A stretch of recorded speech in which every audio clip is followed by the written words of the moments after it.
Hey, what's up, Round Grove Youth? It was great to be back in church on Sunday, even if we were limited a little bit. It was great to see all of you who were there. We had a big group of youth that were there, so it was great to see you and your families on Mother's Day. But we are in our seventh Quarantine Games Challenge and our seventh session of going through the book, 9 Common Lies That Christians Believe. So get into the quarantine games. We have this current week's challenge was, if you remember, it was to take a picture at Round Grove, at the church building, inside or outside. Okay, so we got several pictures of you guys doing that, and I want to show those to you guys right now.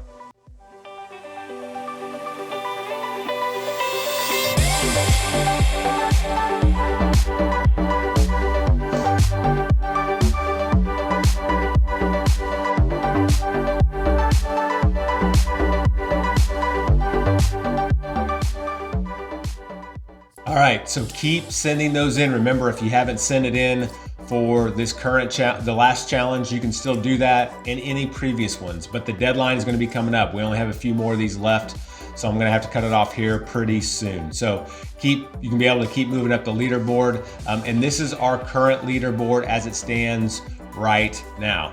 So you can see the leaders, some has changed a little bit. People are starting to send those in. So still remember, you get a prize for first, second, and third. So continue to send in those quarantine challenges. So the quarantine games, the challenge for this week is this. Okay, so this will take a little bit of creativity on your end. I want you to make the most creative quarantine sandwich. Okay, you guys have been home a lot. You've been having to make your own food.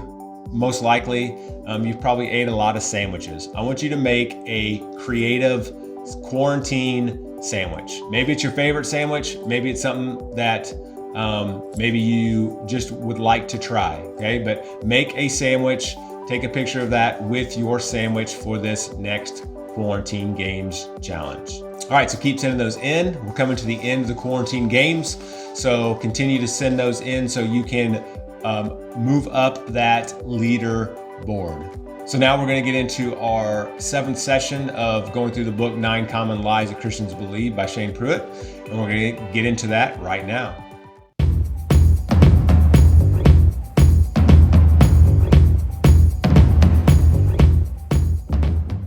So do you know any of those people who treat their pets like humans? Or maybe I should ask you this question. Are you one of those people who treats their pets like humans? You know what I'm talking about, right? They dress them up in real clothes. They push them around in a stroller. They let them sit at their table, those kind of things. And it's kind of like they do this and they think that the animals actually like the things that they do to them, right? But in reality, probably the animals would rather just be animals. And they like to do their own thing. They like to chase cars. They like to be outside. They like to be clothed free, right? And just because we put human clothes on them or do human things doesn't mean that they're actually going to change from being an animal, right? And this brings us to another question. Can people really change? And this is something that you may have thought of at some point in time, but this kind of goes right into the next lie that we're going to be talking about. And the seventh lie that we're going to be discussing in Shane Pruitt's book is this: well, blank will never change. And yes, there is a fill in the blank involved, and maybe your blank is someone that you care deeply about who has really hurt you. Or maybe your blank is someone that you can't stand and always gets on your nerves. Or maybe your blank is that person at school that you think is just an evil person and they would never change. But oftentimes we can become convinced that there is no hope for that person at all.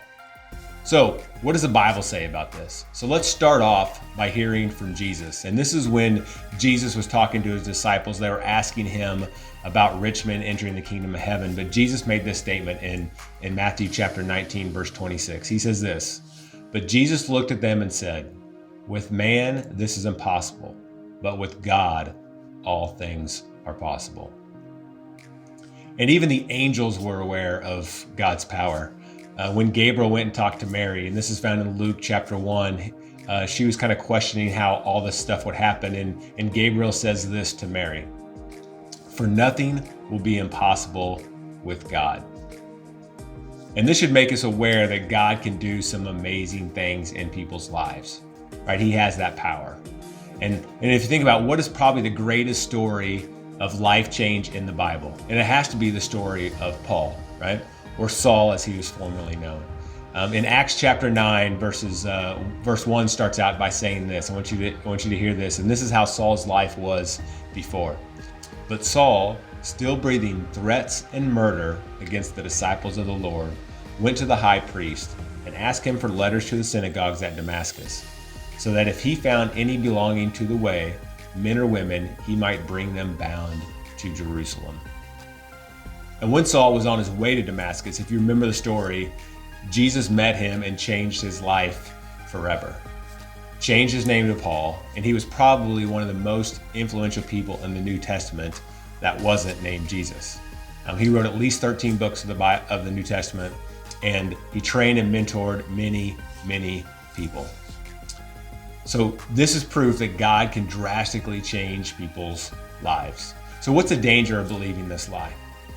Well, when we believe the lie that someone will never change, it will affect our actions going forward in a big way, right? And here are some things that it might cause us to do when we don't think that people will change. Number one, we can look down on that person. We may think, hey, there's never going to be any good out of them. So we have a tendency to look down, think of them in a negative way. The second thing, we quit praying for that person. Okay? We think all hope is lost. It's not going to matter. I'm not going to continue to pray because God has already made up his mind. Right? Number three, we don't prepare ourselves for when that person changes.